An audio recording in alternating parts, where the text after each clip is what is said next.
പ്രിയ സ്നേഹിത, Brethren theological institute നടത്തുന്ന വേദ പഠന ശിബിരത്തിലേക്ക് താങ്കൾക്ക് സ്വാഗതം. ബൈബിൾ സ്കൂളുകളിൽ പഠിപ്പിക്കുന്ന എല്ലാ വിഷയങ്ങളും ഞങ്ങൾ ഞങ്ങളുടെ സിലബസിൽ ഉൾപ്പെടുത്തിയിട്ടുണ്ട്.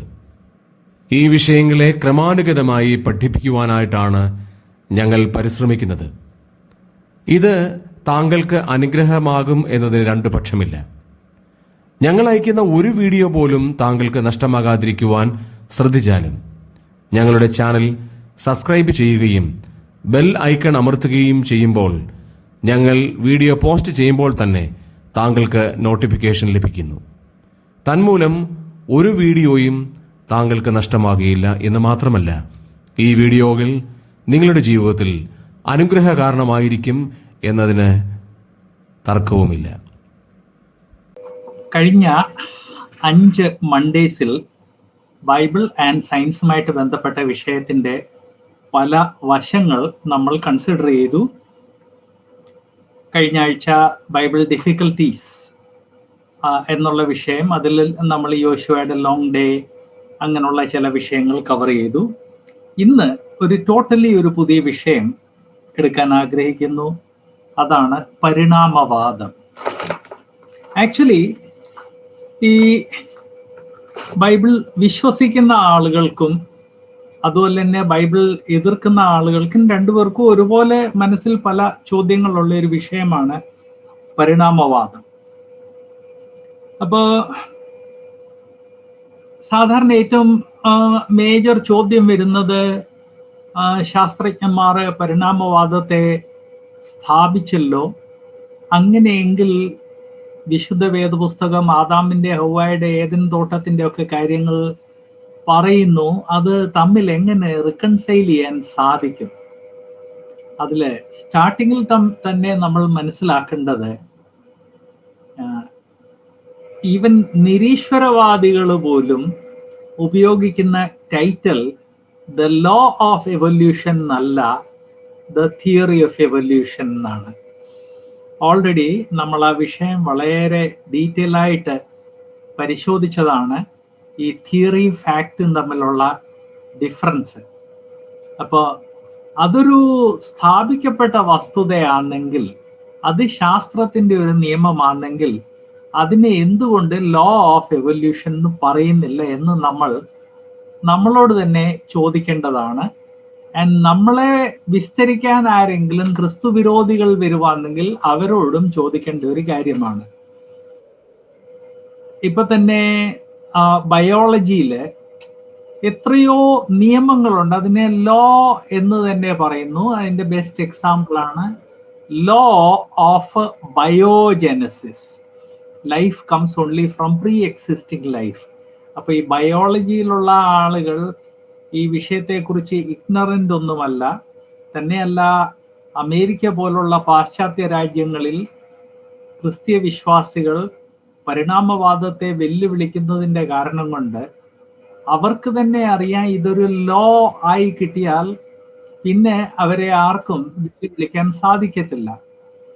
എന്നിട്ട് പോലും 150-ൽ പരം വർഷങ്ങൾ കഴിഞ്ഞിട്ട് എവല്യൂഷൻ അല്ലെങ്കിൽ പരിണാമം അത് ഒരു പരിണാമ സിദ്ധാന്തമായിട്ട് അല്ലെങ്കിൽ ഒരു പരിണാമവാദമായിട്ട് കണ്ടിന്യൂ ചെയ്യുവാണ്, അല്ലെങ്കിൽ ഇംഗ്ലീഷിൽ ഒരു തിയറി ഓഫ് എവല്യൂഷനായിട്ട് കണ്ടിന്യൂ ചെയ്യുക. വൈ? നമ്മൾ അത് ആദ്യമേ നമ്മളോട് തന്നെ ചോദിക്കണം. അതിൻ്റെ കാരണം വളരെ ക്ലിയർ ആണ്. അത് ഒരു നിയമമായിട്ട് സ്ഥാപിക്കാൻ വേണ്ടി അല്ലെങ്കിൽ ഒരു ഫാക്റ്റായിട്ട് സ്ഥാപിക്കാൻ വേണ്ടി വളരെയധികം കഷ്ടപ്പെട്ടെങ്കിലും ഇതുവരെയും ആർക്കും പരിണാമവാദത്തെ ഒരു ശാസ്ത്ര വസ്തുതയായിട്ട് തെളിയിക്കാൻ സാധിച്ചിട്ടില്ല.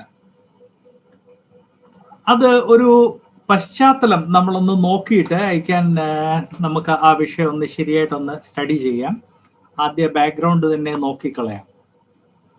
ഈ മനുഷ്യന്റെ പ്രപഞ്ചത്തിന്റെ ഉത്പത്തി, ജീവികളുടെ ഉത്പത്തി, ഇതിനെക്കുറിച്ചൊക്കെ മനുഷ്യർക്ക് എന്നും എല്ലാ തലമുറകളിൽ വളരെയധികം ജിജ്ഞാസ ഉണ്ടായിരുന്നു. ഈ ജിജ്ഞാസ അതിൻ്റെ പീക്കിലെത്തിയത് ഗ്രീക്ക് ഫിലോസഫിയിലായിരുന്നു. ഗ്രീക്ക് ഫിലോസഫേഴ്സ് ജീവന്റെ ഉത്പത്തിയെക്കുറിച്ച് ധാരാളം സിദ്ധാന്തങ്ങൾ പ്രപ്പോസ് ചെയ്തു. ഗ്രീക്ക് ഫിലോസഫേഴ്സിൽ തന്നെ ചിലർ നിരീശ്വരവാദികളായിരുന്നു. അപ്പൊ ഈ നിരീശ്വരവാദികളായ ഗ്രീക്ക് ഫിലോസഫേഴ്സ് ദൈവമില്ലാതെ ജീവൻ ഉത്പത്തി ഉണ്ടായി എന്നുള്ളതിന് കുറേയേറെ സിദ്ധാന്തങ്ങളൊക്കെ പ്രപ്പോസ് ചെയ്തെങ്കിലും അതിനൊന്നും ഒരു സയന്റിഫിക്കലി ടെസ്റ്റ് ചെയ്യുവാൻ വേണ്ടിയുള്ള ഒരു സൗകര്യം ഇല്ലായിരുന്നു. അതുകൊണ്ട് അതൊക്കെ ഇങ്ങനെ തിയറായിട്ട് കണ്ടിന്യൂ ചെയ്തു.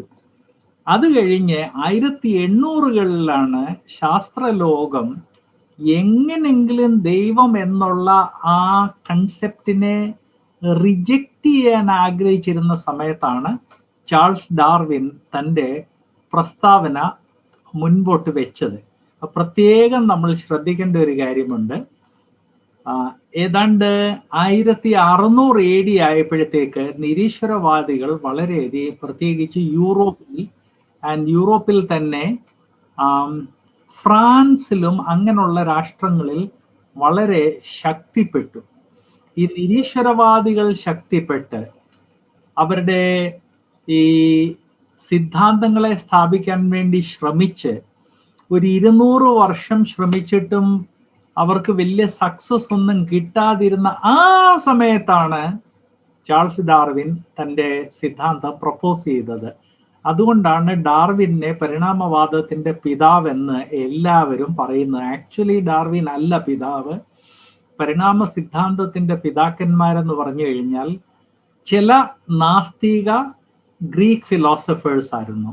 അവർക്കൊന്നും ഒരു സോളിഡ് പ്രപ്പോസൽ വെക്കാൻ സാധിക്കാത്തത് കൊണ്ട് അവരുടെ ഒന്നും പേര് ആർക്കും ഓർമ്മയില്ല. എന്നാൽ ചാൾസ് ഡാർവിൻ ഒരു സോളിഡ് ഒരു പ്രപ്പോസൽ വെച്ചു. അതുകൊണ്ടാണ് ഡാർവിൻ ഇത്രയധികം അറിയപ്പെടുന്നത്. ഓക്കെ, ഡാർവിന്റെ പ്രപ്പോസൽ എന്ത്? ഡാർവിന്റെ പ്രപ്പോസൽ ഇതായിരുന്നു: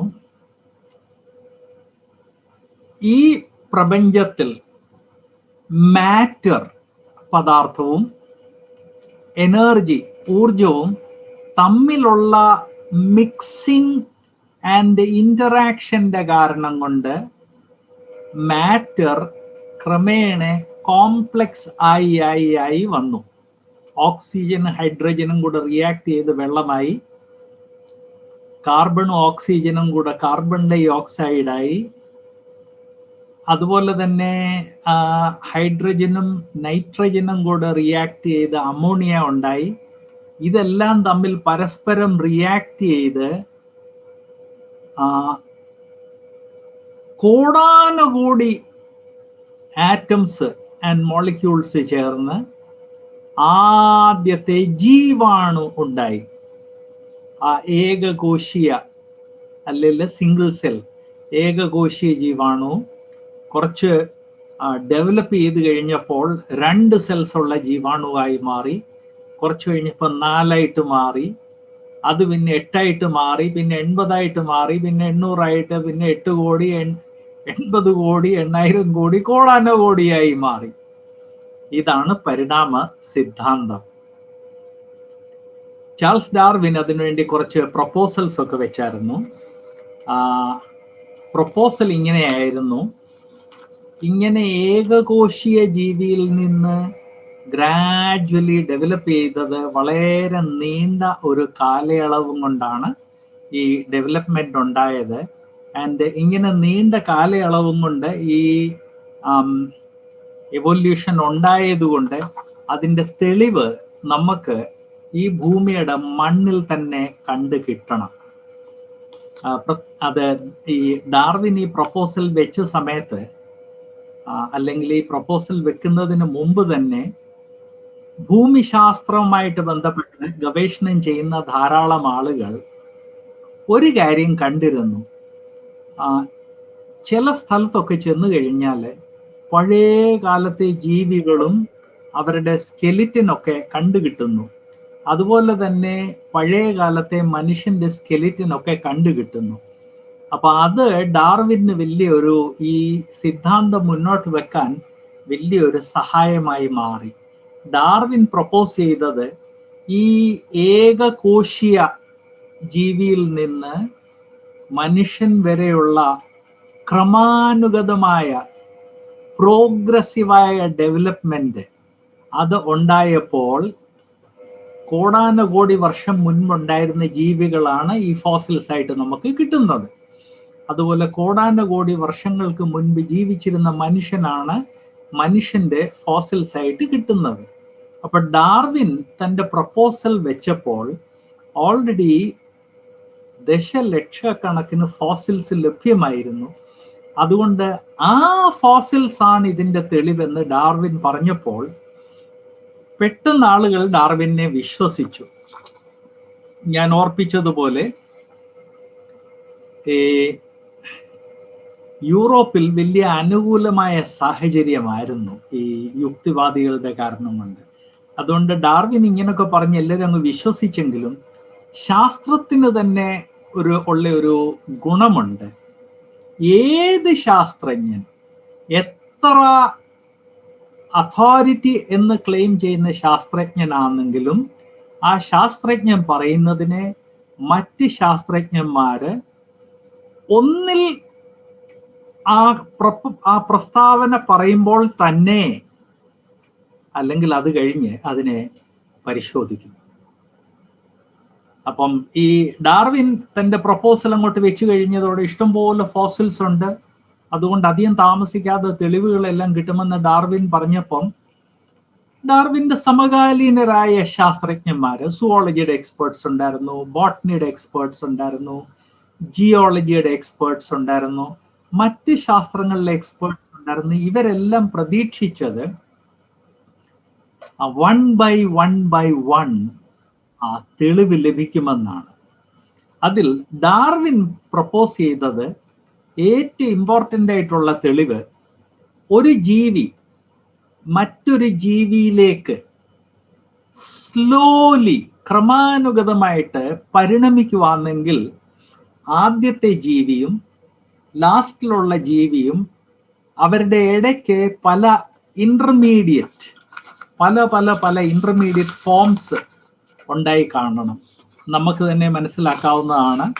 ഇപ്പം ഒരു പാമ്പാണ് കിളിയായി മാറിയെങ്കിൽ ആ പാമ്പ് കുറെയൊക്കെ ആദ്യമേ പാമ്പ് പോലിരിക്കും, അത് കഴിഞ്ഞ് കുറച്ചൊക്കെ ചിറക് വെക്കും, അത് കഴിഞ്ഞ് കൂടുതൽ ചിറക് വെക്കും, നീളം കുറയും, കാലുണ്ടാകും. ആ രീതിയിൽ പല ഇന്റർമീഡിയറ്റ് ആയിട്ടുള്ള ജീവികൾ ഉണ്ടാകും. ആൻഡ് ഈ ലക്ഷക്കണക്കിന് ഫോസിൽസ് കണ്ടുപിടിച്ചതിൽ അങ്ങനെ ഉണ്ടാകും എന്ന് ഡാർവിൻ വളരെയധികം പ്രതീക്ഷിച്ചു. എല്ലാ രീതിയിലും അന്നത്തെ സാഹചര്യം ഡാർവിന് അനുകൂലമായിരുന്നതുകൊണ്ടും നിരീശ്വരവാദികളായ ധാരാളം ശാസ്ത്രജ്ഞന്മാർ അക്കാലത്തുണ്ടായിരുന്നതുകൊണ്ട് ഇവരെല്ലാം ഈ കണ്ടുകിട്ടിയ ദശലക്ഷക്കണക്കിന് ഫോസിൽസിനെ ശരിയായിട്ട് പരിശോധിച്ചു നോക്കി. അതിൻ്റെ കൂടെ തന്നെ ഈ എത്രയധികം ഫോസിൽസ് കണ്ടുകിട്ടും അത്രയധികം നമുക്ക് തെളിവ് കിട്ടും എന്ന് ഉള്ള ഉറപ്പോടെ ഈ ഫോസിൽസിന്റെ എക്സ്പേർട്സ് ഫോസിൽസ് അന്വേഷിച്ചു തുടങ്ങി. അങ്ങനെ ഫോസിൽസ് തിരഞ്ഞു തുടങ്ങിയപ്പോൾ പിന്നെ അങ്ങ് കോടാനുകോടി ഫോസിൽസ്, ലക്ഷങ്ങളൊന്നുമല്ല കോടാനുകോടി ഫോസിൽസ് അവർക്ക് കണ്ടെടുക്കാൻ സാധിച്ചു. ഡാർവിൻ പ്രതീക്ഷിച്ചത് അങ്ങനെ ലക്ഷക്കണക്കിന് ഫോസിൽസ് ഉള്ളത് കൊണ്ടും ഡാർവിന്റെ അനുയായികൾ പ്രതീക്ഷിച്ചത് കോടാനുകോടി ഫോസിൽസ് കണ്ടെത്തിയത് കൊണ്ട് അവർക്ക് ധാരാളം ഇന്റർമീഡിയറ്റ് ആയിട്ട് ഒരു ജീവിയിൽ നിന്നും മറ്റേ ജീവിയിലോട്ട് പരിണമിക്കുമ്പോൾ അതിൻ്റെ ഇടയ്ക്കുള്ള ഇന്റർമീഡിയറ്റ് ആയിട്ട് ധാരാളം ഫോംസ് കിട്ടുമെന്നാണ് അവർ പ്രതീക്ഷിച്ചത്. എന്നാൽ റിയലി കിട്ടിയോ ഇല്ലയോ എന്നുള്ളത് that is a big question. അതുമായിട്ട് ബന്ധപ്പെട്ട് ഏറ്റവും ആദ്യമേ ഞാൻ നോക്കാൻ ആഗ്രഹിക്കുന്നത് മനുഷ്യന്റെ പരിണാമമാണ്. കാരണം ഈ നമ്മുടെ കുട്ടികളൊക്കെ പഠിക്കുന്ന സ്കൂളുകളിലും കോളേജുകളിലും ഒക്കെ അവരെ പഠിപ്പിക്കുന്നത് മനുഷ്യൻ കുരങ്ങിൽ നിന്നോ കുരങ്ങ് പോലുള്ള ഒരു ജീവിയിൽ നിന്ന് ഉണ്ടായെന്നാണ്. പ്ലസ് നമ്മുടെ കുട്ടികളെ സ്കൂളുകളിലും അത് കഴിഞ്ഞ് ഈവൻ സ്കൂൾ സീനിയർ ഇയേഴ്സ് അതുപോലെ കോളേജിന്റെ ഏർലി ഇയേഴ്സിലൊക്കെ പഠിപ്പിക്കുന്ന കാര്യമാണ് കുരങ്ങ് പോലുള്ള ഒരു ജീവിയിൽ നിന്നാണ് മനുഷ്യൻ ഉണ്ടായത്.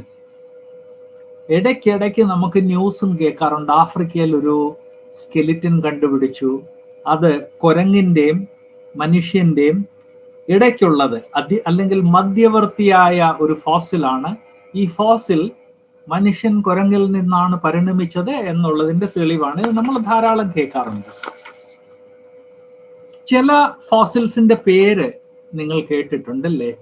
രാമാപിഥിക്കസും ഓസ്ട്രേലോപിഥിക്കസും ഹോമോ എറക്ടസ്, ഇതൊക്കെ കുട്ടികൾ സാധാരണ സ്കൂളിൽ പഠിക്കുന്ന പേരാണ്. അതുപോലെ തന്നെ നിയാൻഡർഥാൽ മാൻ എന്ന് ഓൾമോസ്റ്റ് എല്ലാവരും കേട്ടിട്ടുണ്ട്. ക്രോ മാഗ്നൻ മാൻ എന്ന് എല്ലാവരും കേട്ടിട്ടുണ്ട്.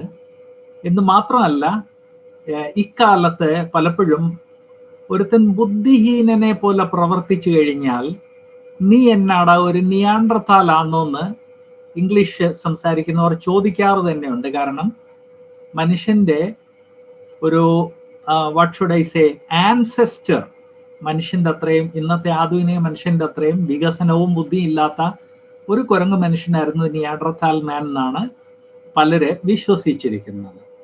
ഓക്കെ, ആക്ച്വൽ സിറ്റുവേഷൻ എന്ത്, അത് നമ്മളൊന്ന് മനസ്സിലാക്കിയിരിക്കണം. ഈ മൃഗങ്ങളിൽ നിന്ന് കുരങ്ങുണ്ടാകുകയും കുരങ്ങിൽ നിന്ന് മനുഷ്യനുണ്ടാകുകയും ചെയ്തെന്ന് പറഞ്ഞ് അതിന് ധാരാളം ഫോസിൽസ് എല്ലാം കണ്ടുപിടിച്ച്, ശാസ്ത്രലോകത്തിന്റെ ഒരു പ്രത്യേകതയാണ് ഏത് കാര്യം കണ്ടുപിടിച്ചാലും അതിനെ പിന്നെയും പിന്നെയും പിന്നെയും പരിശോധിക്കും. അല്ലാതെ ഒരു ഫൈനൽ വേർഡ് എന്ന് പറഞ്ഞൊരു കാര്യമില്ല.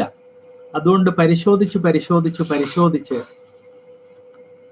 കുരങ്ങിന്റെ മനുഷ്യന്റെ മധ്യയുള്ള ഫോസിൽസ് എന്ന് പറയപ്പെട്ട ഫോസിൽസ്, അതിനെക്കുറിച്ച് ഇന്ന് ശാസ്ത്രലോകം തന്നെ, എൻ്റെ കൂട്ടുള്ള വേദപുസ്തക വിശ്വാസിയല്ല, ശാസ്ത്രലോകം തന്നെ പറയുന്നത് ഈ കഴിഞ്ഞ 200-250 വർഷങ്ങളിൽ കുരങ്ങുകളുടെയും മനുഷ്യന്റെയും കുരങ്ങ് മനുഷ്യനാണെന്ന് പറയപ്പെട്ടതുമായ ഫോസിൽസ് കണ്ടുപിടിച്ചത് 4 കാറ്റഗറിയിൽ ഡിവൈഡ് ചെയ്യാൻ സാധിക്കും. ഒന്ന്,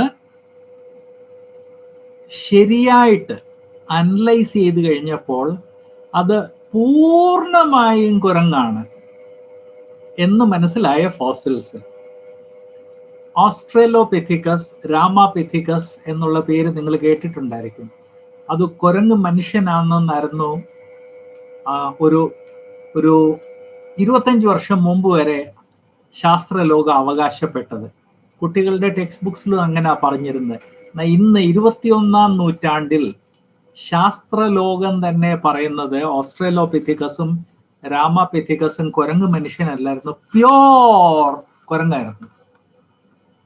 അത് മനുഷ്യന്റെയും കുരങ്ങുകളുടെ ഇടയ്ക്കുള്ള മധ്യവർത്തിയായ ഒരു ലിങ്ക് അല്ലായിരുന്നു. പരിണാമം നടന്നിട്ടുണ്ടെങ്കിൽ മധ്യവർത്തിയായ അല്ലെങ്കിൽ ഇടയിലുള്ള ധാരാളം ലിങ്ക്സ് ഉണ്ടാകണം. കുരങ്ങാണ് മനുഷ്യനിൽ മാറിയെങ്കിൽ കുരങ്ങിന്റെ മനുഷ്യന്റെ ഇടയ്ക്ക് കോടാനുകോടി വർഷങ്ങളിൽ ലക്ഷക്കണക്കിന് ലിങ്ക്സ് ഉണ്ടായി കാണണം. രാമാപിഥിക്കസും ഓസ്ട്രേലോപിഥിക്കസും ലിങ്ക്സ് അല്ലാതെ പ്യോർ കുരങ്ങാണെന്നാണ് ഇപ്പൊ ലേറ്റസ്റ്റ് കണ്ടുപിടുത്തം. പിന്നെ കണ്ടുപിടിച്ചിരിക്കുന്നത് കുരങ്ങ് മനുഷ്യൻ എന്ന് പറഞ്ഞ് പാഠപുസ്തകങ്ങളിലൊക്കെ പടം വരെ തന്ന് നമ്മുടെ കുട്ടികളെ പഠിപ്പിച്ചുകൊണ്ടിരിക്കുന്നതും ഇപ്പം ടെക്സ്റ്റ് ബുക്സിൽ നിന്നൊക്കെ മാറ്റി. എന്നാൽ ഇവിടെ ഒരു 40ന്റെ മുകളിൽ പ്രായമുള്ള ആളുകൾ ഉള്ള അവരെ സ്കൂളുകളിലും കോളേജസിലും പഠിച്ചുകൊണ്ടിരുന്ന സമയത്ത് ഇത് മനുഷ്യനും കുരങ്ങും തമ്മിലുള്ള ഒരു ഗ്യാരണ്ടീഡ് ലിങ്ക് ആണ്, മധ്യവർത്തിയായ ലിങ്ക് ആണെന്ന് പറയപ്പെട്ട അതിൽ പലത് വെറും ഫ്രോഡ് ആയിരുന്നെന്നാണ് ഇപ്പൊ കണ്ടുപിടിച്ചിരിക്കുന്നത്. ജെന്വിൻ ഫോസിൽസ് അല്ലായിരുന്നു. അത് നിങ്ങൾക്ക് വലിയ സർപ്രൈസ് ആയിട്ട് തോന്നിയെന്നിരിക്കും. ശാസ്ത്രലോകത്തിൽ ഫ്രോഡ് ഉണ്ടോ? ശാസ്ത്രലോകത്തിൽ ഫ്രോഡ് ഉണ്ട്. ശാസ്ത്രത്തിന്റെ എല്ലാ ബ്രാഞ്ചസിലും ഫ്രോഡ് ഉണ്ട്. അത് പല രീതിയിലുള്ള ഫ്രോഡ് ശാസ്ത്രലോകത്തിലുണ്ട് എന്ന് മനസ്സിലാക്കണം. അതിന്റെ ഒരു ഉദാഹരണം പറഞ്ഞിട്ട് നമുക്ക് തിരിച്ച് പരിണാമവാദത്തിലോട്ട് വരാം. നമുക്കറിയാം, ലോകത്തിലെ ഏറ്റവും വലിയ ശാസ്ത്രജ്ഞന്മാരാണ് നോബൽ പ്രൈസ് ഡിസൈഡ് ചെയ്യുന്നത്. അൽഫ്രഡ് നോബലിന്റെ രാഷ്ട്രത്തിൽ നോബൽ അക്കാഡമിയിൽ ലോകത്തിലെ ഏറ്റവും വലിയ ശാസ്ത്രജ്ഞന്മാരാണ് അതിന്റെ മെമ്പേഴ്സ്. അവര് മുഖപക്ഷമില്ലാതെ ശാസ്ത്രത്തിന്റെ ABCD തൊട്ട് അറിയാവുന്ന ആളുകളാണ്. അങ്ങനെയുള്ള ആളുകൾ ചില ദശാബ്ദങ്ങൾക്ക് മുൻപ് എൻ റേ എന്നും പറഞ്ഞ എക്സ്റേ പോലെ തന്നെ, എന്നാൽ എക്സ്റേയേക്കാൾ 1000 ഇരട്ടി പവർഫുൾ ആയിട്ടുള്ള ഒരു റേ, ആ റേ കണ്ടുപിടിച്ച ആളിന് നോബൽ പ്രൈസ് കൊടുത്തു. ഈ എൻ റേ എന്നുള്ളത് നാൻസി റേ എന്നാണ് അതിന്റെ ഫുൾ പേര്. കാരണം ജീനയിലുള്ള യൂണിവേഴ്സിറ്റി ഓഫ് നാൻസിയിലെ പ്രൊഫസർ ആയിരുന്നു. ആൻഡ് അങ്ങനെ തനിക്ക് നോബൽ പ്രൈസും കിട്ടി. ആ റേയെ കുറിച്ച് ധാരാളം ഗവേഷണങ്ങൾ നടന്നു, ഗവേഷണ പ്രബന്ധങ്ങൾ വന്നു. ബട്ട് ഒരു ജേർണലിസ്റ്റിന് സംശയമുണ്ടായി. ആ ജേർണലിസ്റ്റ് ഈ ശാസ്ത്രജ്ഞന്റെ പുറകെ നടന്ന് ലാബറട്ടറിയിലെല്ലാം കയറി ഇറങ്ങി ചെയ്യുന്ന എക്സ്പെരിമെന്റ്സ് എല്ലാം പരിശോധിച്ചു കഴിഞ്ഞിട്ട് എൻ റേ നോബൽ പ്രൈസ് കിട്ടിയതാണെന്ന് ഞാൻ ഓർപ്പിക്കട്ടെ. 100 കണക്കിന് ഗവേഷകർ ഗവേഷണം ചെയ്തുകൊണ്ടിരിക്കുന്നതും അതിന്റെ ഗവേഷണ പ്രബന്ധങ്ങൾ അതിനെക്കുറിച്ച് അവതരിപ്പിച്ചുകൊണ്ടിരിക്കുന്ന എൻ റേ, നാൻസി റേ, അത് വെറും ഫ്രോഡ് ആയിരുന്നെന്ന്, അങ്ങനെ ഒരു റേ ഇല്ലെന്നുള്ളത് ഈ ജേർണലിസ്റ്റ് തെളിയിച്ചു. അങ്ങനെ തെളിയിച്ചു കഴിഞ്ഞപ്പോൾ ആ ശാസ്ത്രജ്ഞന് കൊടുത്ത നോബൽ പ്രൈസ് നോബൽ കമ്മിറ്റി തനിക്കിത് കൊടുത്ത് ചില വർഷങ്ങൾ കഴിഞ്ഞ് പിൻവലിക്കേണ്ടി വന്നു. അപ്പൊ അതുകൊണ്ട് ശാസ്ത്രലോകം എന്ന് പറഞ്ഞു കഴിഞ്ഞാൽ ഈ എല്ലാവരും വസ്തുനിഷ്ഠമായിട്ടിരുന്ന് പഠിപ്പിക്കുവാണ് എന്ന് ആരും ചിന്തിക്കരുത്. ശാസ്ത്രലോകത്തിൽ ഫ്രോഡ് ഉണ്ട്. അതിൽ ഫിസിക്സിൽ നിന്ന് തന്നെ ഞാൻ എടുത്തു പറയാൻ ഒരു കാരണമുണ്ട്. മറ്റുള്ളവരെ കളിപ്പിക്കാൻ ഏറ്റവും വിഷമമുള്ള ഫീൽഡാണ് ഫിസിക്സ്. ആ ഫീൽഡിൽ പോലും ശാസ്ത്രലോകത്തിൽ കളിപ്പീരും തട്ടിപ്പുണ്ട് എന്നുള്ളത് നമ്മൾ മനസ്സിലാക്കണം. തിരിച്ച് നമുക്കിനി ഫോസിൽസിൽ വരാം. മനുഷ്യന്റെ അല്ലെ കുരങ്ങ് മനുഷ്യന്റെ എന്ന് പറയപ്പെട്ട ഫോസിൽസിൽ ആദ്യത്തെ കാറ്റഗറി 100% കുരങ്ങായിരുന്നു. രണ്ടാമത്തെ കാറ്റഗറി കംപ്ലീറ്റ്ലി തട്ടിപ്പായിരുന്നു. പേരുകൾ: Piltdown man, PILT, Piltdown man എന്നുള്ള പേര് നിങ്ങൾ കേട്ട് കാണും. ഇംഗ്ലണ്ടിൽ സ്യുസെക്സ് എന്ന് പറഞ്ഞ സ്ഥലത്താണ് പിറ്റ് ഡോൺ മാനിനെ കണ്ടുപിടിച്ചത്. അത് 100% ഫ്രോഡ് ആയിരുന്നു എന്നുള്ളത് കണ്ടുപിടിച്ചിട്ടുണ്ട്. കാരണം അത് കുറെ മനുഷ്യന്റെ എല്ലും കുറച്ച് കുരങ്ങിന്റെ എല്ലും പിന്നെ കുരങ്ങിന്റെ പല്ലെടുത്തിട്ട് അത് ഗ്രൈൻഡ് ചെയ്ത് എല്ലാം കൂടെ പൊട്ടാഷ്യം ബൈക്രോമേറ്റിൽ മുക്കി കളർ ചെയ്ത് കുഴിച്ചിട്ടിട്ട് പിന്നെ കണ്ടുപിടിച്ചതായിരുന്നെന്നുള്ളത് മനസ്സിലായി. ഒരു 25 വർഷം മുൻപുള്ള ബയോളജി ടെക്സ്റ്റ് ബുക്ക് എടുത്തു കഴിഞ്ഞാൽ ഇത് കുരങ്ങും മനുഷ്യനും തമ്മിലുള്ള ഒരു ലിങ്ക് ആണെന്നാണ് ഈ പുസ്തകങ്ങളിൽ പറയുന്നത്. അതുപോലെ നിങ്ങൾ ചിലപ്പോൾ ജാവ മാനിനെ കുറിച്ച് കേട്ടിട്ടുണ്ടായിരിക്കും. ജാവ മാനിന് ഹോമോ എറക്ടസ് എന്നും പറയും. അതും ഇതുപോലുള്ള ഒരു ഫ്രോഡ് ആയിരുന്നെന്നുള്ളത് കണ്ടുപിടിച്ചു. പിന്നെ നിങ്ങളിൽ ചിലര് നെബ്രാസ്ക മാൻ എന്നുള്ള പേര് കേട്ട് കാണും. പിറ്റ് ഡോൺ മാൻ, നെബ്രാസ്ക മാൻ, ജാവ മാൻ ഇതെല്ലാം ഫ്രോഡ് ആയിരുന്നു. നിങ്ങൾ ചോദിച്ചെന്നിരിക്കുക, അത് ബ്രദർ ജോൺസൺ ഏത് രീതിയിലുള്ള ഫ്രോഡാണ്? അപ്പൊ അതിൽ നിന്ന് ഒരെണ്ണം പിറ്റ് ഡോൺ ഞാൻ പറഞ്ഞു 3 രീതിയിലുള്ള എല്ലുകൾ മിക്സ് ചെയ്തുണ്ടാക്കിയതാണ്. നെബ്രാസ്ക മാൻ എന്ന് പറഞ്ഞ അമേരിക്കയിലെ നെബ്രാസ്കയിൽ കണ്ടുപിടിച്ച ഫോസിലായിരുന്നു.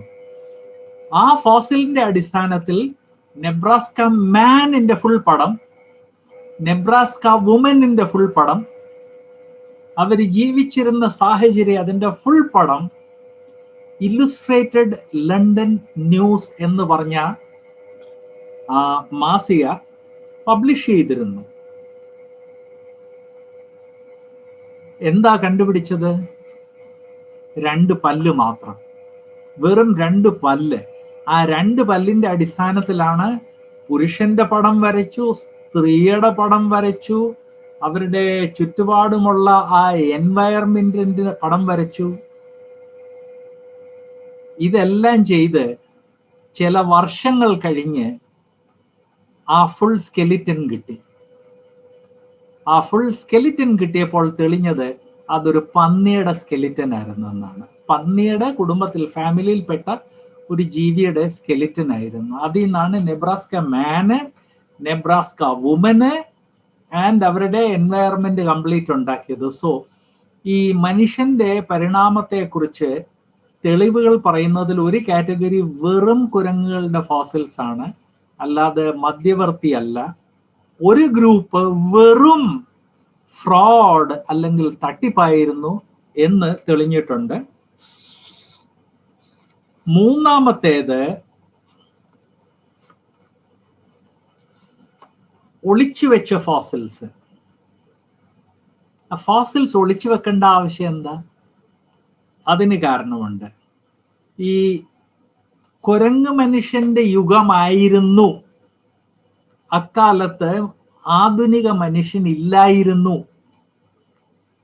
വെറും കുരങ്ങ് മനുഷ്യൻ മാത്രമേ ഉള്ളായിരുന്നു, അല്ലെ മനുഷ്യ കുരങ്ങ് മാത്രമേ ഉള്ളായിരുന്നു, അല്ലെങ്കിൽ ഏപ്സ് മാത്രമേ ഉള്ളായിരുന്നു എന്ന് പറയുന്ന ആ അതേ ഫോസിൽ കിട്ടിയ അതേ ലെയറിൽ നിന്ന് ആധുനിക മനുഷ്യന്റെ ഫോസിൽസും കിട്ടിയിരുന്നു. അപ്പം രണ്ട് ഫോസിൽസും കൂടെ ഒരേ ലെയറിൽ കിട്ടിക്കഴിഞ്ഞാൽ പിന്നെ ഒന്ന് മറ്റേതിന്റെ മധ്യവർത്തിയാകത്തില്ലല്ലോ, കാരണം മോഡേൺ മാൻ ഓൾറെഡി അവിടെ ഉണ്ട്. അതുകൊണ്ട് ശാസ്ത്രജ്ഞന്മാര് കള്ളത്തരത്തിൽ ആരും അറിയാതെ ഒളിച്ചു വെച്ച കുറേയേറെ ഫോസിൽസ് ഉണ്ട്. അതില് ഈ ജാവ മാൻ ഫ്രോഡ് ചെയ്ത സമയത്ത് അതേ സ്ഥലത്ത് കണ്ടുപിടിച്ച രണ്ട് തലയോട്ടികൾ ഉണ്ടായിരുന്നു. അതിന് ജാവ സ്കൾ എന്നാ പറയുന്നത്. അത് കണ്ടുപിടിച്ച ആൾ ഓൾമോസ്റ്റ് 30-40 വർഷം തൻ്റെ ലോക്കറിൽ അത് ഒളിച്ചു വെച്ചു. അത് കഴിഞ്ഞാണ് ഈ കള്ളത്തരം പുറത്തു വന്നപ്പോൾ ഒരു കാര്യം ക്ലിയർ ആയി, ജാവ മാൻ ഒരു ഫ്രോഡാണ്. കാരണം ജാവ മാൻ ഏത് ലെയറിൽ നിന്നാ കണ്ടുപിടിച്ച അവിടെ തന്നെയാണ് ഈ ആധുനിക മനുഷ്യന്റെ ജാവ സ്കൾ കണ്ടുപിടിച്ചത്. ഇന്നത്തെ എൻ്റെ പ്രസന്റേഷൻ കുറച്ച് ടെക്നിക്കൽ ആയിരിക്കും എന്ന് ഞാൻ ഓർപ്പിക്കട്ടെ, കാരണം നമ്മൾ അങ്ങനെയുള്ള ഒരു വിഷയം എടുക്കുന്നത്. അതുപോലെ തന്നെ ആരും സാധാരണ പറയാത്ത ചില സ്കെലിറ്റൻസ് ഉണ്ട്. ഓൾമോ മാൻ, കാസ്റ്റനേഡോളോ മാൻ, ഇതൊക്കെ വെറും കുരങ്ങ് മനുഷ്യൻ അല്ലെങ്കിൽ മനുഷ്യ കുരങ്ങ് മാത്രം ജീവിച്ചിരുന്നു എന്ന് പറയപ്പെട്ട സമയത്ത് ഉള്ള ആധുനിക ഫോസിൽസ് ആണ്. ഇത് ശാസ്ത്രലോകം ദശാബ്ദങ്ങൾ മറച്ചു വെച്ചു. ഓക്കെ, അപ്പൊ 3 കാറ്റഗറിയായി. നാലാമത്തേത് വളരെ ഇൻട്രസ്റ്റിംഗ്, അതുകൊണ്ടാണ് ഞാൻ ഒരു ബാക്ക്ഗ്രൗണ്ട് ആദ്യമേ പറഞ്ഞത്. ഒരു കാറ്റഗറി കുരങ്ങ് മാത്രം, ഒരു കാറ്റഗറി ഫ്രോഡ്, ഒരു കാറ്റഗറി ഒളിച്ചു വെച്ച ഫോസിൽസ്, കാരണം അവരുടെ സിദ്ധാന്തത്തിന് അഗെയിൻസ്റ്റ് പോകുന്നു. പിന്നെ വരുന്നത് 4ാമത്തെ ഫോസിലാണ്. അതാണ് ഏറ്റവും ഇൻട്രസ്റ്റിംഗ് ആയിട്ടുള്ളത്. 100% മനുഷ്യര്, 100% human.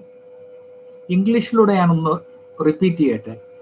Pure monkeys, pure fraud, suppressed fossils, and now comes the last category of fossils, pure humans. നിങ്ങൾ ചോദിച്ചെന്നിരിക്കാം, പ്യുവർ ഹ്യൂമൻസ് ആണെങ്കിൽ അതെങ്ങനെ ഫോസിൽ ആകുന്ന? Exactly, you should know. Pure humans എന്നുള്ളതിൽ 2 കാറ്റഗറി നിങ്ങൾ എല്ലാവരും കേട്ട് കാണും. ഒന്നാണ് നിയാൻഡർതാൽ മാൻ. നിയാൻഡർതാൽ മാനിന്റെ പടം നിങ്ങൾ പലരും കണ്ടിട്ടുണ്ടായിരിക്കും. ബയോളജിയുടെ ടെക്സ്റ്റ് ബുക്സിലൊക്കെ ഒരു കുരങ്ങ് പോലെ ഇങ്ങനെ കുനിഞ്ഞ് തലയുള്ള ഒരു സൈസ് മനുഷ്യനെയും സ്ത്രീയുടെയൊക്കെ പടം വരച്ച് കാണിക്കാറുണ്ട്. ആക്ച്വലി നിയാൻഡർതാൽ ഫോസിൽ ആദ്യമായിട്ട് കണ്ടുപിടിച്ചത് യൂറോപ്പിലാണ്. അതങ്ങോട്ട് കണ്ടുപിടിച്ചപ്പോൾ തന്നെ അത് മനുഷ്യന്റെയും കുരങ്ങിന്റെ മധ്യവർത്തിയായ മനുഷ്യ കുരങ്ങാണല്ലേ, ആൾക്കുരങ്ങാണെന്ന് ആളുകൾ ക്ലെയിം ചെയ്തു. പടങ്ങൾ വരച്ചു, ലോകം മുഴുവൻ ആ പടം പോയി. ആ പടം ഇന്നും പല ടെക്സ്റ്റ് ബുക്സിൽ നിന്ന് മാറിയിട്ടില്ല. എന്നാൽ ആ ആദ്യത്തെ റൗണ്ട് പടം വരച്ചു കഴിഞ്ഞ് 100 കണക്കിന് നിയാൻഡർതാൽ ഫോസിൽസ് കിട്ടിയിട്ടുണ്ട്. 1ഓ 2ഓ അല്ല, 100 കണക്കിന് ഫുൾ സ്കെലിറ്റൻ നിയാൻഡർതാൽ മാനിന്റെ കിട്ടിയിട്ടുണ്ട്. നൂറുകണക്കിന് സ്കെലിറ്റൻ കിട്ടിയപ്പോൾ അതിൻ്റെ ബേസിസിൽ മനുഷ്യന്റെ ആ നിയാൻഡർതാൽ മാന്റെ പിക്ചർ വരച്ചു കഴിഞ്ഞപ്പോൾ 2-3 കാര്യങ്ങൾ മനസ്സിലായി. ഒന്ന്, ആധുനിക മനുഷ്യനേക്കാൾ ഹൈറ്റ് നിയാൻഡർതാൽ മാനിനാണ് കൂടുതൽ. ആധുനിക മനുഷ്യനേക്കാൾ ബ്രെയിൻ സൈസ് നിയാൻഡർതാൽ മാൻ 200 cc കൂടുതലാണ്. ഈ ബ്രെയിൻ സൈസ് ബുദ്ധിയെ കാണിക്കുന്നു എന്ന് പറയുന്നു. നിയാൻഡർതാൽ മാൻ മനുഷ്യകുരങ്ങാണെങ്കിൽ മനുഷ്യന്റെ അത്രയും ബ്രെയിൻ സൈസ് ഉണ്ടാകാൻ പാടില്ല. മനുഷ്യന്റെ ആവറേജ് ബ്രെയിൻ സൈസ് 1200 cc ആണ്. കുരങ്ങുകളുടെ ആവറേജ് ബ്രെയിൻ സൈസ് എന്ന് പറഞ്ഞ് 200 തൊട്ട് 300 cc ആണ്. ഇതിന്റെ മധ്യവർത്തിയായ ഫോസിൽസിന്റെ ബ്രെയിൻ സൈസ് ഒരു 400-ന്റെയും 1200-ന്റെ ഇടയ്ക്കാണ് നിൽക്കേണ്ടത്. നിയാൻഡർതാൽ മാൻ മനുഷ്യന്റെയും കുരങ്ങുകളുടെയും മധ്യവർത്തിയായിരുന്നെങ്കിൽ നിയാൻഡർതാൽ മാനിന്റെ ബ്രെയിൻ സൈസ് 1200 cc താഴെ ആയിരിക്കണമായിരുന്നു.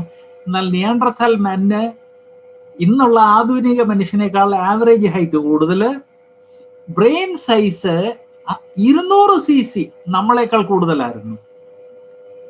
ആൻഡ് ദീർഘായുസ് ഇന്നുള്ള ആധുനിക മനുഷ്യനേക്കാൾ ഏകദേശം 50 വയസ്സ് കൂടുതൽ ആയുസ് ഉണ്ടായിരുന്നു. ആവറേജ് ആയുസ് ഉണ്ടായിരുന്നു, അല്ലെ ദീർഘായുസ് ഉണ്ടായിരുന്നു.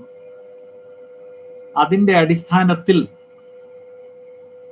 20-ാം നൂറ്റാണ്ടിന്റെ അവസാന ഘട്ടത്തിൽ ശാസ്ത്രലോകം തന്നെ നിയാൻഡർതാൽ മാൻ ഒരു കുരങ്ങ് മനുഷ്യനല്ലായിരുന്നു, ഒരാൾ കുരങ്ങല്ലായിരുന്നു, കുരങ്ങിന്റെയും മനുഷ്യന്റെ ഇടയ്ക്കുള്ള മധ്യവർത്തിയായ ഫോസിൽ അല്ലായിരുന്നു. നേരെ മറിച്ച് നിയാൻഡർതാൽ മാൻ പൂർണ്ണ മനുഷ്യനായിരുന്നു, നമ്മളെ പോലുള്ള ആധുനിക മനുഷ്യനായിരുന്നു എന്നുള്ളത് ശാസ്ത്രലോകം തന്നെ സമ്മതിച്ചു, തെളിയിച്ചു. നിയാൻഡർതാൽ മാനിന്റെ പേര് ചേഞ്ച് ചെയ്തു. ഇവിടെ ബയോളജി ബാക്ക്ഗ്രൗണ്ട് ഉള്ള എല്ലാവർക്കും അറിയാമല്ലോ, ആധുനിക മനുഷ്യനെ ബയോളജിയിൽ ഹോമോ സാപ്പിയൻ എന്നാണ് പറയുന്നത്. നിയാൻഡർതാലിന്റെ പേര് മാറ്റി അവര്, ഞാനല്ല, ബൈബിളിൽ വിശ്വസിക്കുന്നവരല്ല, ശാസ്ത്രലോകം തന്നെ അതിന് പേരിപ്പൊ കൊടുത്തിരിക്കുന്നത് ഹോമോ സാപ്പിയൻ നിയാൻഡർതാലൻസിസ് എന്നാണ്. സോ നിയാൻഡർതാൽ മാൻ നമ്മുടെയും കുരങ്ങിന്റെ ഇടയ്ക്കുള്ള ഒരു മധ്യവർത്തിയായ ഫോസിൽ അല്ലായിരുന്നു, 100% ഹ്യൂമൻ ആയിരുന്നു എന്ന് തെളിഞ്ഞ്. അതുകൊണ്ടാണ് ശാസ്ത്രലോകം അതിന് ഹോമോ സാപ്പിയൻ നിയാൻഡർതാലൻസിസ് എന്ന് പേര് കൊടുത്തിരിക്കുന്നത്. ഇതുപോലെ തന്നെ നിങ്ങൾ നിയാൻഡർതാൽ മാനിന്റെ പേര് കേട്ടപ്പം മറ്റൊരു പേര് കേട്ടിട്ടുണ്ടായിരിക്കും, അതാണ് ക്രോ-മാഗ്നൻ മാൻ. ക്രോ-മാഗ്നൻ മാന് കുരങ്ങുകളുടെയും മനുഷ്യരുടെ ഇടയ്ക്ക് മധ്യവർത്തി ആയിരുന്നു എന്ന് വലിയ ക്ലെയിംസ് ഉണ്ടായിരുന്നു. എന്നാൽ നിയാൻഡർതാൽ മാന്റെ കാര്യം പറഞ്ഞതുപോലെ തന്നെ ക്രോ-മാഗ്നൻ മാന്റെ 100 കണക്കിന് ഫോസിൽസ് കണ്ടുപിടിച്ചു. ആൻഡ് ഈ 100 കണക്കിന് ഫോസിൽസ് കണ്ടുപിടിച്ചപ്പോൾ ഒരു കാര്യം ക്ലിയർ ആയി. ക്രോ-മാഗ്നൻ മാൻ ആധുനിക മനുഷ്യനേക്കാൾ ആവറേജ് ഹൈറ്റ് 1/2 അടി കൂടുതലായിരുന്നു, 1/2 അടിയേക്കാൾ കൂടുതലാണ്. ക്രോ-മാഗ്നൻ മാന്റെ ആവറേജ് ഹൈറ്റ് 6.5 അടിയായിരുന്നു. ആധുനിക മലയാളിയുടെ ആവറേജ് ഹൈറ്റ് 5.5 അടിയാണ്. ക്രോ-മാഗ്നൻ മാൻ ആവറേജ് മോഡേൺ മാനിനേക്കാൾ 1 അടി കൂടുതലായിരുന്നു. ഓക്കെ, ആയുസോ? ഇന്ന് ആധുനിക ശാസ്ത്രം നമുക്ക് വളരെയധികം ദീർഘായുസ് തന്നു എങ്കിൽ പോലും ഇന്നുള്ള നമ്മുടെ ആവറേജ് ആയുസിനേക്കാൾ 50 വർഷം കൂടുതലായിരുന്നു ക്രോ-മാഗ്നൻ മാന്റെ ആയുസ്. ഇനി ലാസ്റ്റിൽ ഞാൻ ക്രോ-മാഗ്നനെ കുറിച്ച് പറയാൻ വരുന്നതാണ് ഏറ്റവും ഇമ്പോർട്ടന്റ്. കുരങ്ങിന്റെ മനുഷ്യന്റെ മധ്യവർത്തിയായ ഫോസിൽ ആണെങ്കിൽ അതിന്റെ ബ്രെയിൻ സൈസ് കുരങ്ങിന്റെ മനുഷ്യന്റെ മധ്യവർത്തിയായിരിക്കണം. അപ്പൊ 200-ന്റെയും അല്ലെ 400-ന്റെയും 1200-ന്റെ ഇടയ്ക്കായിരിക്കണം. നിയാൻഡർതാൽ മാൻ അതിനേക്കാൾ കൂടുതൽ 1400 cc ആയിരുന്നു ആവറേജ് സൈസ്. ക്രോ-മാഗ്നൻ മാനോ 1600 cc ആയിരുന്നു. നമ്മുടെ ബ്രെയിൻ സൈസിനേക്കാൾ നിയാൻഡർതാൽ മാനിന് 200 cc ബ്രെയിൻ സൈസ് കൂടുതലായിരുന്നെങ്കിൽ ക്രോ-മാഗ്നൻ മാനിന് നമ്മളെക്കാൾ 400 cc അധികമായിരുന്നു ബ്രെയിൻ സൈസ്.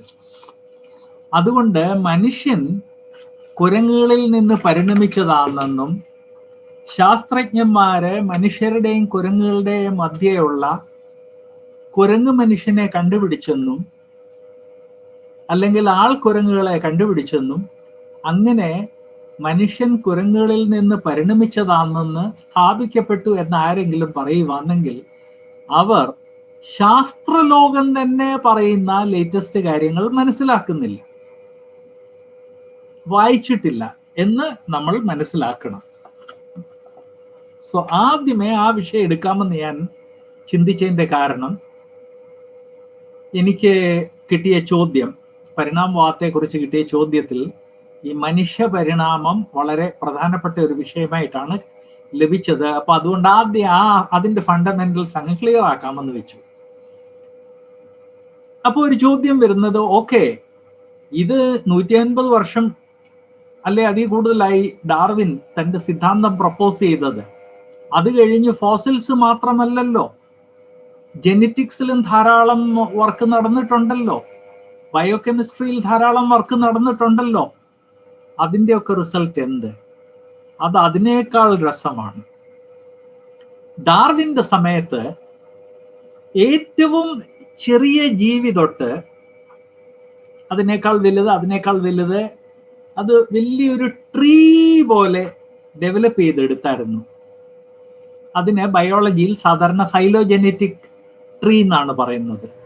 ഏറ്റവും സിമ്പിൾ ജീവി, ഏകകോശീയ, ദ്വികോശീയ, ത്രികോശീയ, അത് കഴിഞ്ഞ് ഏറ്റവും സിമ്പിൾ കൃമികള്, വേംസ്, അത് കഴിഞ്ഞ് അതിനേക്കാൾ അഡ്വാൻസ്ഡ്, ഇതെല്ലാം കൂടെ ചേർത്ത് വലിയൊരു ട്രീ പോലെ ഉണ്ടാക്കുന്നതിനാണ് ഫൈലോജെനറ്റിക് ട്രീ എന്ന് പറയുന്നത്.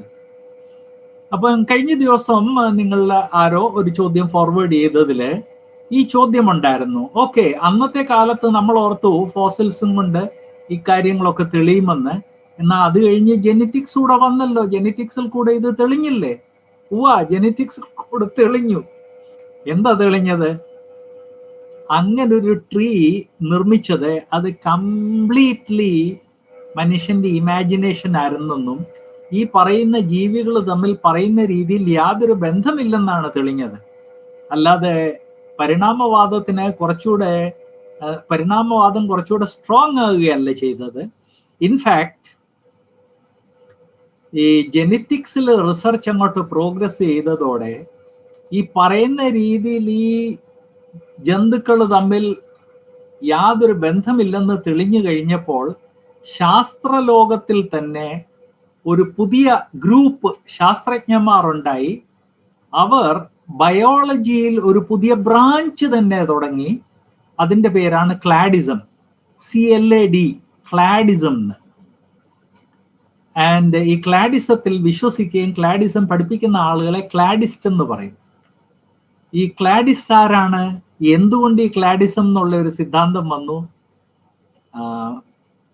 ജെനറ്റിക്സിന്റെ അടിസ്ഥാനത്തിൽ കാര്യങ്ങൾ പഠിച്ചു തുടങ്ങിയപ്പോൾ ഒരു കാര്യം വ്യക്തമായി.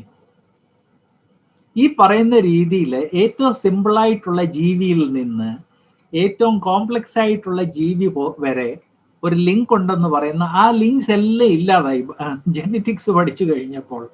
അപ്പൊ അങ്ങനെ വന്നു കഴിഞ്ഞപ്പോൾ ക്ലാഡിസ്റ്റ് പറയുന്നത് കുരങ്ങായിരുന്നു, കുരങ്ങായിട്ട് വളർന്നു, സ്ട്രെയിറ്റ് ലൈൻ.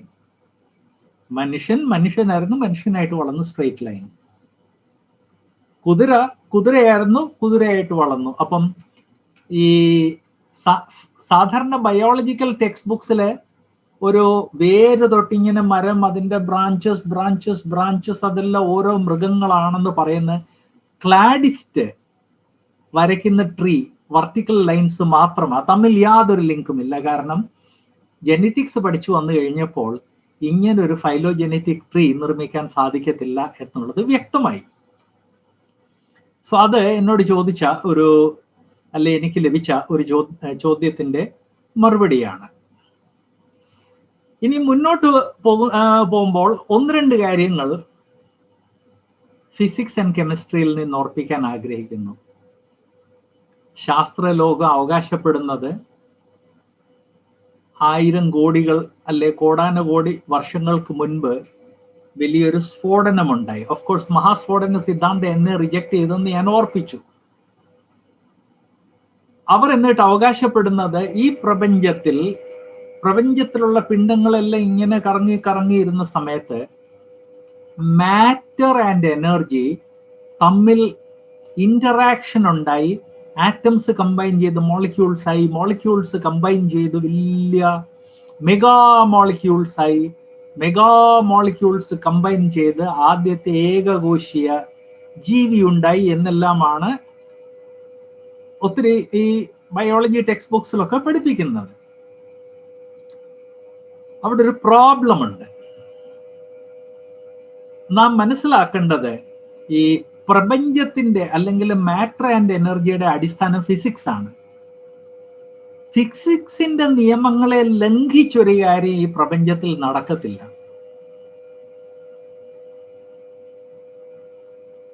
ആൻഡ് ഫിസിക്സിന്റെ ചില ഫണ്ടമെന്റൽ നിയമങ്ങളുണ്ട്. Zeroth law of thermodynamics, first law of thermodynamics, second law of thermodynamics. ഇന്ന് നിങ്ങളോട് സെക്കൻഡ് ലോ ഓഫ് തെർമോഡൈനാമിക്സിനെ കുറിച്ച് ചില കാര്യങ്ങൾ പറയാൻ ആഗ്രഹിക്കുന്നു. കാരണം ഫിസിക്സിൽ ഏറ്റവും സ്ട്രോങ് ആയിട്ട് സ്ഥാപിക്കപ്പെട്ട നിയമമാണ് സെക്കൻഡ് ലോ ഓഫ് തെർമോഡൈനാമിക്സ്. അത് ഭയങ്കര മാത്തമാറ്റിക്കലാണ്. മാത്തമാറ്റിക്സിലൊക്കെ പോകുന്നതിന് വരെ ഞാൻ ഒരു സിമ്പിൾ ഒരു എക്സ്പെരിമെന്റ് നിങ്ങളുടെ മുൻപിൽ വെക്കുവാൻ ആഗ്രഹിക്കുന്നു. സപ്പോസ് നാം ഇങ്ങനൊരു ബോട്ടിൽ എടുക്കുന്നു, ഇതിനേക്കാൾ ഒരു 3-4 ഇരട്ടി വലുപ്പമുള്ള ഒരു ബോട്ടിൽ എടുക്കുന്നു. അതിൽ വെളുത്ത കളറിലുള്ള മാർബിൾസ് ഒരു 200 എണ്ണം അതിൻ്റെ താഴെ ഇടുന്നു. അപ്പോൾ എന്താ ഉള്ളത്? മാർബിൾസ് ആണ്. അപ്പോൾ ആരോടെങ്കിലും ഒരു കണ്ണുപൊട്ടനോട് പറഞ്ഞു കഴിഞ്ഞാൽ കണ്ണടച്ച് അവനോടൊരു 2 വെളുത്ത മാർബിൾ വേണമെന്ന് പറഞ്ഞാൽ കണ്ണടച്ച് അവൻ എടുത്ത് തരും. കാരണം അതിൻ്റെ അകത്ത് വെളുത്ത മാർബിൾസ് മാത്രമേ ഉള്ളൂ. അതിൻ്റെ മേളിൽ, വെളുത്ത മാർബിളിന്റെ മേളിൽ നമുക്ക് 200 കറുത്ത മാർബിൾസ് കൂടെ വെക്കാം. അപ്പൊ 400 മാർബിൾസ് ആയി ആ ബോട്ടിൽ അല്ലെ ആ സിലിണ്ടർ അല്ലെങ്കിൽ ആ ബോക്സിന്റെ അകത്ത് താഴെ 200 വെള്ള മാർബിൾസും മേളിൽ 200 കറുത്ത മാർബിൾസുമാണ്. അതിലൊരു ഓർഡർ ഉണ്ട്. ആ ഓർഡർ എന്ന് പറഞ്ഞാൽ മേളിൽ കറുത്തത്, താഴെ വെളുത്തത്. ഒരു കണ്ണുപൊട്ടൻ വേണമെങ്കിലും കൈയിട്ടെടുക്കാൻ പറഞ്ഞു കഴിഞ്ഞാൽ കണ്ണടച്ചുകൊണ്ടാവും മേളിൽ നിറഞ്ഞ എടുത്തിട്ട് ഇത് കറുത്തതാണെന്ന് പറയാം. അവൻ എങ്ങനെയെങ്കിലും കൈ താഴോട്ട് ഇൻസേർട്ട് ചെയ്ത് താഴെ നിറഞ്ഞ എടുത്ത് ഇത് വെളുത്തതാണെന്ന് പറയും. ഇനി നമുക്ക് ആ ബോക്സ് ഒന്ന് ഷെയ്ക്ക് ചെയ്യാം. ഷെയ്ക്ക് ചെയ്യുക എന്ന് പറഞ്ഞാൽ നമ്മൾ എന്ത് ചെയ്യുകയാണ്? എനർജി കൊടുക്കുകയാണ്. ഷെയ്ക്ക് ചെയ്യണമെങ്കിൽ എനർജി വേണം. അപ്പൊ 200 താഴെ 200 വെളുത്ത ബോളും മേളിൽ 200 കറുത്ത ബോളും നമ്മൾ അങ്ങോട്ട് ആ ബോക്സ് അങ്ങോട്ട് ക്ലോസ് ചെയ്ത് ഷെയ്ക്ക് ചെയ്ത് ഒരു 10-50 പ്രാവശ്യം ഷെയ്ക്ക് ചെയ്ത് കഴിഞ്ഞാൽ അത് സ്റ്റാർട്ട് ചെയ്ത സമയത്ത് ആ ബോക്സിന്റെ അകത്തുണ്ടായിരുന്ന ഓർഡർ അതെന്ത് ചെയ്യേ? ഇപ്പൊ ഇനി ഓർഡർ കാണുമോ അതിൻ്റെ അകത്ത്? നോ. അതിൻ്റെ അകത്തുള്ള ബോൾസ് കംപ്ലീറ്റ്ലി മിങ്കിൾ ചെയ്ത് അതിലുള്ള ഓർഡർ കംപ്ലീറ്റ്ലി ഡിസ്ട്രോയ് ചെയ്തു പോകും.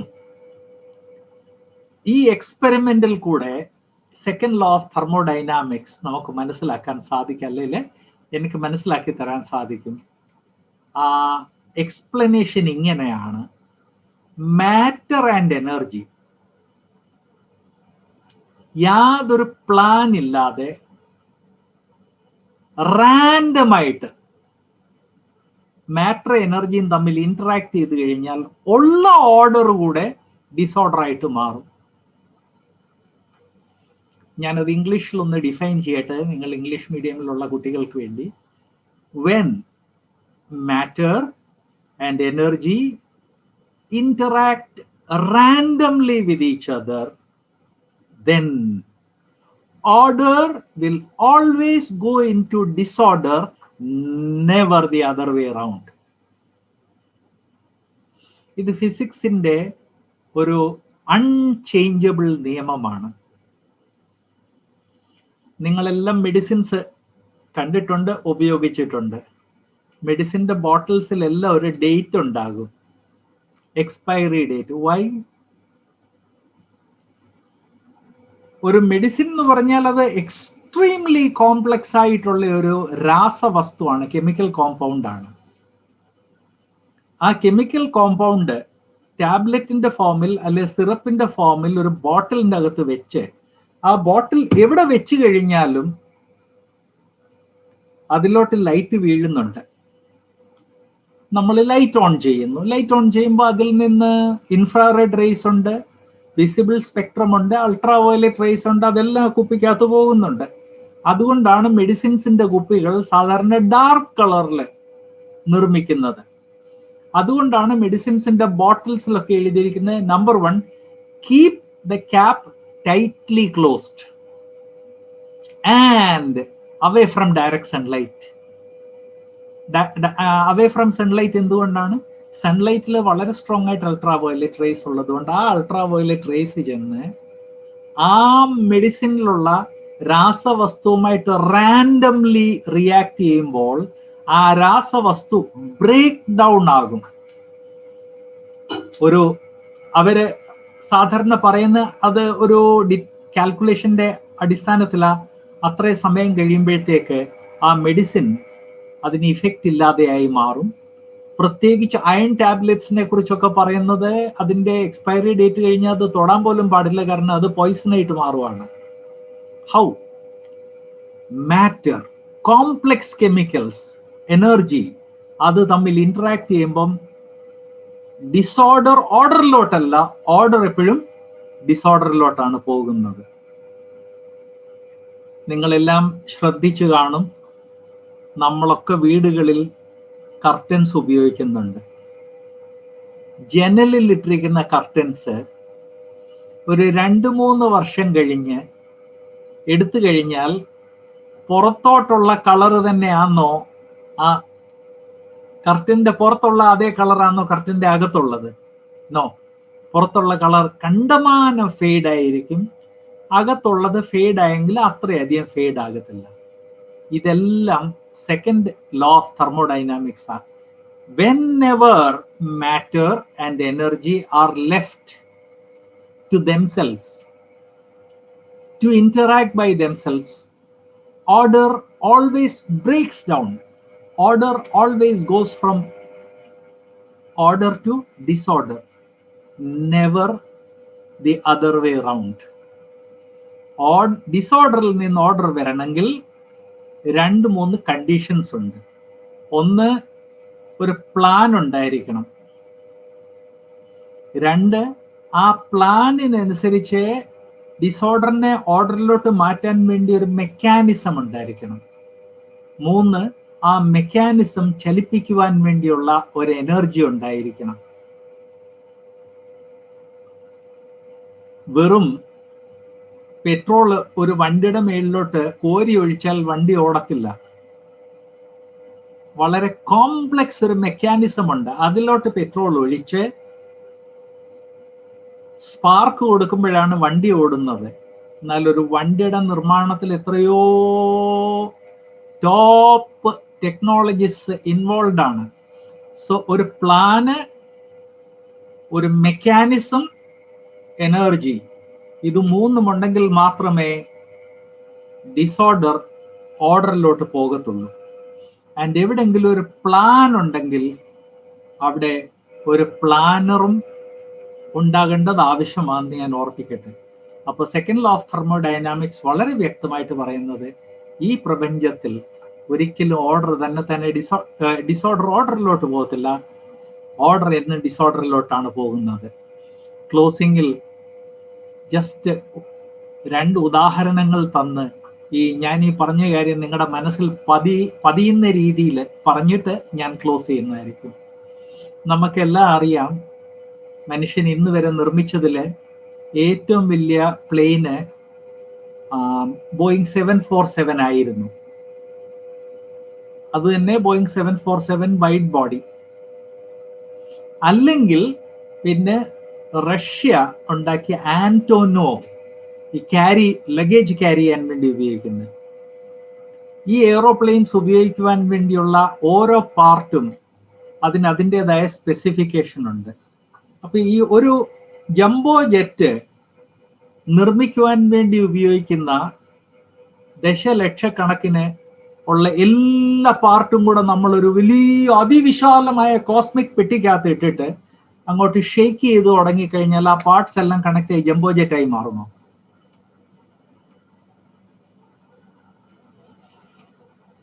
Never.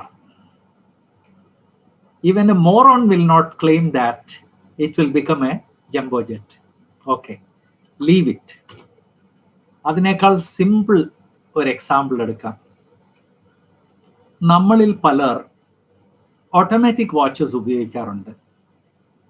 വാച്ചസിൽ തന്നെ നല്ല high quality automatic Swiss watch എന്ന് പറഞ്ഞാൽ അത് നല്ല കോംപ്ലക്സ് ഒരു മെക്കാനിസമാണ്. എന്നാൽ ജംബോ ജെറ്റിനോട് കമ്പയർ ചെയ്ത് കഴിഞ്ഞാൽ കോടാനുകോടിക്കണക്കിന് സിമ്പിളാണ്.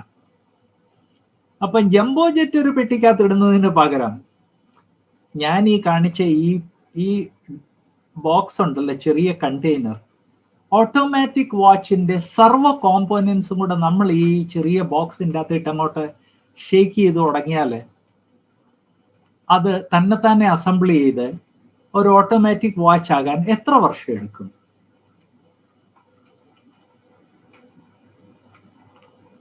അതൊരിക്കലും ഒരു ഓട്ടോമാറ്റിക് വാച്ചായിട്ട് അസംബിൾ ആകത്തില്ല. നേരെ മറിച്ച് അതിലെല്ലാ കോമ്പോണൻസ് ഉണ്ടായിട്ട് പോലും നമ്മൾ ഈ ഷേക്കിങ്ങിൽ കൂടെ അതിന് ഊർജം കൊടുക്കുന്ന, എനർജി കൊടുക്കുന്നതിന്റെ കാരണം കൊണ്ട് അതിലുള്ള കോമ്പോണൻസ് ഗ്രാജ്വലി തേഞ്ഞു തുടങ്ങും. കുറെ തേഞ്ഞു കഴിയുമ്പം ബ്രേക്ക് ചെയ്തു തുടങ്ങും. അതുകൊണ്ട് ഓട്ടോമാറ്റിക് വാച്ചിന്റെ സർവ്വ കോമ്പോണൻസും ഒരു ബോക്സിന്റെ അകത്തിട്ട് ഷേക്ക് ചെയ്തത് കൊണ്ട് അതെല്ലാം കൂടെ അസംബിൾ ആകത്തില്ല. നേരെ മറിച്ച് അതെല്ലാം തുടങ്ങിയ സമയത്ത് വളരെ വിലയേറിയ പാർട്സ് ആയിരിക്കും നമ്മൾ അതിൻ്റെ അകത്ത് ഇട്ടത്. അത് ഒരു വർഷമൊന്നും വേണ്ട, ശരിയായിട്ട് പറഞ്ഞാൽ അത് ഒരു മാസം ഷേക്ക് ചെയ്ത് കഴിഞ്ഞാൽ പിന്നെ അതൊരു വാച്ചിന് കൊള്ളത്തില്ല. കാരണം അതുപോലെ എക്സ്ട്രീം ആക്യുറസിയാണ് അതിൽ ചില പാർട്സിൻ്റെ.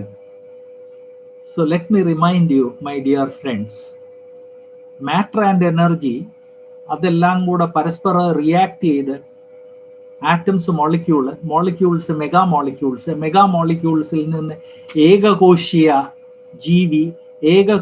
ജീവിയിൽ നിന്ന് ദ്വികോശീയ, ത്രികോശീയ, അത് കഴിഞ്ഞ് മറ്റ് രീതിയിലുള്ള ജന്തുക്കൾ അതിൽ നിന്നുണ്ടായെന്നെല്ലാം പറയുന്നത് അത് ശാസ്ത്രത്തിന്റെ ഏറ്റവും ഫണ്ടമെന്റൽ നിയമത്തിന് എതിരാണ്. It doesn't happen that way.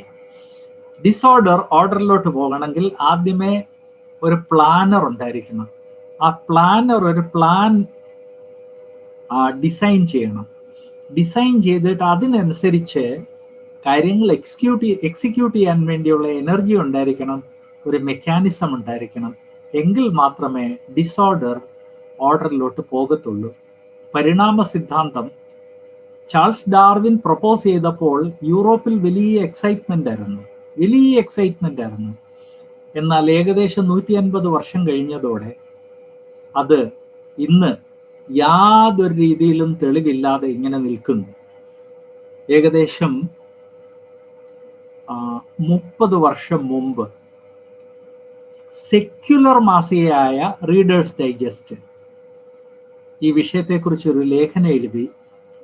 Y Darwin's theory has been reduced to a mere hypothesis. അതൊരു തിയറി ആയിട്ട് പോലും അംഗീകരിക്കാൻ സാധിക്കത്തില്ല. അത് വെറും ഒരു മനുഷ്യന്റെ ഹൈപ്പോത്തേസിസ് ആയിട്ട് അത് റിഡ്യൂസ് ചെയ്യണം. അതെന്തുകൊണ്ട് എന്നുള്ളത് ഒരു ക്രിസ്ത്യൻ മാഗസീൻ അല്ല, ക്രിസ്ത്യൻ അപ്പോളജറ്റിക്സ് ഉള്ളവരല്ല, സെക്യുലർ മാസികയായ റീഡേഴ്സ് ഡൈജസ്റ്റ് ആണ് പബ്ലിഷ് ചെയ്തത്. കാരണം ശാസ്ത്രം പ്രോഗ്രസ് ചെയ്തതോടെ പരിണാമവാദത്തിന് യാതൊരു ശാസ്ത്രീയ അടിസ്ഥാനമില്ലെന്നും യാതൊരു ശാസ്ത്രീയ തെളിവില്ലെന്നും തെളിഞ്ഞിട്ടുണ്ട്. With that I close today's presentation. ആർക്കെങ്കിലും എന്തെങ്കിലും ചോദിക്കാനുണ്ടെങ്കിൽ you are welcome to ask the question. പ്രിയ സ്നേഹിത, ബ്രദറൻ തിയോളജിക്കൽ ഇൻസ്റ്റിറ്റ്യൂട്ട് പ്രസിദ്ധീകരിക്കുന്ന ഈ വീഡിയോ താങ്കൾക്ക് പ്രയോജനപ്പെട്ടു എന്ന് ഞങ്ങൾ വിശ്വസിക്കുന്നു. ബൈബിൾ സ്കൂളുകളിൽ പഠിപ്പിക്കുന്ന എല്ലാ വിഷയങ്ങളും ഞങ്ങൾ ഞങ്ങളുടെ സിലബസിൽ ഉൾപ്പെടുത്തിയിട്ടുണ്ട്. ഇവ താങ്കൾക്ക് അനുഗ്രഹമാകും എന്ന് ഞങ്ങൾക്ക് ഉറപ്പുണ്ട്. ഞങ്ങൾ അയക്കുന്ന എല്ലാ വീഡിയോയും താങ്കൾ കാണുകയും അതിൽ ഉൾപ്പെടുത്തിയിരിക്കുന്ന വിഷയങ്ങൾ പഠിക്കുകയും ചെയ്യുക. ഞങ്ങളുടെ ചാനൽ സബ്സ്ക്രൈബ് ചെയ്യുകയും ബെൽ ഐക്കൺ അമർത്തുകയും ചെയ്യുമ്പോൾ ഞങ്ങൾ അയക്കുന്ന വീഡിയോകളുടെ നോട്ടിഫിക്കേഷൻ താങ്കൾക്ക് ലഭിക്കും. തന്മൂലം ഒരു വീഡിയോയും നിങ്ങൾക്ക് നഷ്ടമാകുകയില്ല. ഈ വീഡിയോകൾ നിങ്ങളുടെ ആത്മീയ ജീവിതത്തിനും ഭാവി തലമുറയ്ക്കും ആത്മീയ പ്രചോദനം ഉളവാക്കും എന്നുള്ളതിന് യാതൊരു സംശയവുമില്ല. താങ്കളുടെ വിലയേറിയ അഭിപ്രായങ്ങളും നിർദ്ദേശങ്ങളും ഞങ്ങളുടെ ഇമെയിൽ വഴിയായും ഫോൺ വഴിയായും ഞങ്ങളെ അറിയിക്കാവുന്നതാണ്.